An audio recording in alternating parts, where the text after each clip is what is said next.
Video में हम जो एजुकेशनल पॉलिसी आई थी 1986 में उसको समझने की कोशिश करेंगे एमसीक्यू के थ्रू। सबसे पहला क्वेश्चन है जो नेशनल पॉलिसी थी एजुकेशन की 1986 की, उसका उद्देश्य क्या था, उसका एम क्या था। ऑप्शन है नेशनल करिकुलम, राष्ट्रीय पाठ्यक्रम का निर्माण करना। ऑप्शन सही है कोठारी आयोग ने 10+2+3 शिक्षा योजना प्रस्तुत की थी। पी 1968 ने 10+2+3 का जो सिस्टम था एजुकेशन का उसको पूरे देश में लागू करने की कोशिश की, ज़्यादा सफलता नहीं प्राप्त हुई। पी 1986 ने इस एजुकेशनल पैटर्न को पूरे देश में लागू करने पे जोर दिया और इसमें सफलता भी प्राप्त की।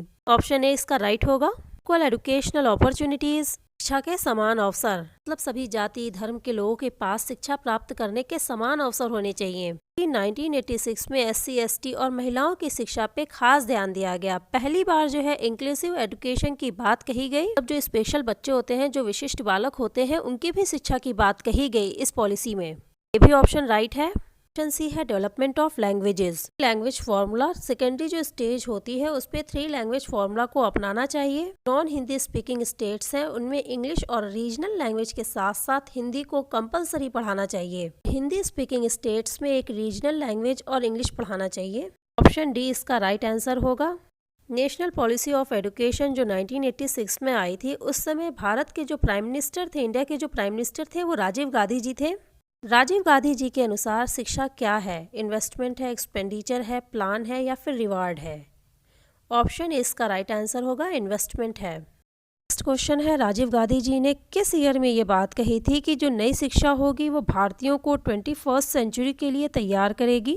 ऑप्शन ए है 96, ऑप्शन बी है 1985, ऑप्शन सी है 1984, ऑप्शन डी है 1982। ऑप्शन बी इसका राइट आंसर होगा। एनपी 1986 के अकॉर्डिंग जीडीपी का कितना परसेंट जो है वो एजुकेशन पे खर्च किया जाना चाहिए? 6%, 7%, 9% और 10%।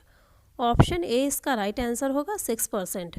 एनपी 1986 के अलावा एनपी 1968 और एनपी 2020 के अकॉर्डिंग भी जीडीपी का 6% एजुकेशन पे खर्च किया जाना चाहिए।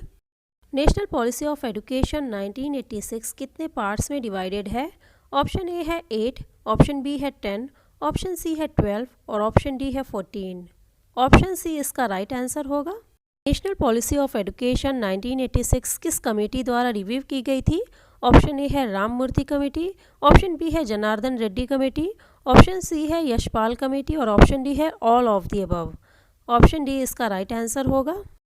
एनपी 1986 के अकॉर्डिंग जो प्राइमरी स्कूल्स होते हैं वो कितने किलोमीटर के अंदर होने चाहिए और जो अपर प्राइमरी स्कूल्स होते हैं वो कितने किलोमीटर के अंदर होने चाहिए? ऑप्शन ए है 1 और 2, ऑप्शन बी है 2 और 3, ऑप्शन सी है 2 और 4 और ऑप्शन डी है 1 और 3। ऑप्शन डी इसका राइट आंसर होगा। एनपी 1986 के अकॉर्डिंग 1 किलोमीटर के अंदर एक प्राइमरी स्कूल होना चाहिए और 3 किलोमीटर के अंदर एक अपर प्राइमरी स्कूल होना चाहिए। 1986 के अकॉर्डिंग कौन से 2 सब्जेक्ट्स जो है स्कूल एजुकेशन में कंपलसरी होने चाहिए? ऑप्शन ए है मैथमेटिक्स एंड साइंस, बी है हिस्ट्री एंड ज्योग्राफी, सी है मैथमेटिक्स एंड पॉलिटिकल साइंस और डी है science and computer. Option A इसका राइट आंसर होगा। 4 ऑप्शंस दिए हुए हैं, कौन सा एक ऑप्शन जो है एनपी 1986 के अकॉर्डिंग सही नहीं है? ऑप्शन ए है focused on modernisation and role of IT in education. 1986 बनाते वक्त इस बात का ध्यान रखा गया था कि जो शिक्षा है उसको आधुनिक बनाया जाए और जो आईटी है, जो इंफॉर्मेशन टेक्नोलॉजी है, उसका भी उपयोग शिक्षा के क्षेत्र में किया जाए। ऑप्शन ए जो है वो राइट आंसर होगा। ऑप्शन बी है emphasis on the removal of disparities and equalise educational opportunity. 1986 में इस बात का ध्यान रखा गया था कि जो भी असमानताएं हैं शिक्षा के द्वारा उनको दूर किया जाए और सभी के पास समान अवसर प्राप्त हो शिक्षा प्राप्त करने का। वोकेशनलाइजेशन ऑफ एजुकेशन एनपी 1986 में इस बात की कोशिश की गई थी कि जो भी शिक्षा है उसको व्यवसाय से जोड़ा जाए। ऑप्शन डी है linking degrees from job, option wrong है। एनपी 1986 में D linking degrees from job किया गया था, मतलब जो जॉब है उसको डिग्रीज से अलग रखो। इसका मतलब ये हुआ कि अगर कोई ऐसी जॉब है जिसको 10th पास बच्चा भी कर सकता है, उस जॉब के लिए हमें ग्रेजुएट की डिग्री नहीं मांगनी चाहिए। व्यक्ति कैपेबल है, सक्षम है तो उसको जॉब दे देनी चाहिए। ऑप्शन डी इसका राइट आंसर होगा, क्योंकि एनपी 1986 ने D linking degrees from job की बात कही थी। ऑपरेशन ब्लैक बोर्ड जो है एनपी 1986 की जो रिकमेंडेशन थी उसके आधार पे स्टार्ट हुआ था किस चीज़ को इम्प्रूव करना इसका उद्देश्य है? ऑपरेशन ब्लैक बोर्ड का, teacher education, secondary education, primary education, higher education. Option C इसका राइट आंसर होगा, primary education. 1986 call for a dash in primary education, teacher centered approach, child centered approach, subject matter centered approach, activist approach। कौन सा option right होगा? Option B, education child centred होनी चाहिए, ऐसा NPE 1986 में कहा गया था। जो सेंट्रल स्कूल्स हैं, केंद्रीय विद्यालय जो है वो एनपीई 1986 के अंतर्गत शुरू किए गए थे। केंद्रीय विद्यालय इंडिया के बाहर कहाँ कहाँ पे है? ऑप्शन ए है कोलंबो, ढाका और काठमांडू, बी है मॉस्को, तेहरान और कोलंबो, सी है न्यूयॉर्क, बीजिंग और बगदाद। ऑप्शन डी है काठमांडू, मॉस्को और तेहरान। ऑप्शन डी इसका राइट आंसर होगा। एनपीई 1986 ने कि महात्मा गांधी जी की फिलॉसफी पे बेस्ड किस यूनिवर्सिटी को इस्टेब्लिश करने की बात कही है? ऑप्शन ए है अर्बन यूनिवर्सिटी, बी है रूरल और सी है एग्रीकल्चर और डी है technical. Option B rural university इसका राइट आंसर होगा। नेक्स्ट क्वेश्चन है, कौन सा ऑर्गेनाइजेशन जो है वो गवर्नमेंट की मदद करता है, यूनियन और स्टेट गवर्नमेंट दोनों की एजुकेशनल पॉलिसी को बनाने और उसको इम्प्लीमेंट करने में? ऑप्शन ए है एनसीईआरटी, ऑप्शन बी है एससीईआरटी, ऑप्शन सी है नैक और ऑप्शन डी है सीबीएसई। ऑप्शन ए इसका राइट आंसर होगा। एनसीईआरटी का फुल फॉर्म है national council of educational research and training. Next question है, जो टीचर एजुकेशन का इंस्टीट्यूशन होता है उसको मान्यता प्रदान करना, उसको रिसोर्सेज प्रदान करना, ये कौन सा इंस्टीट्यूशन करता है?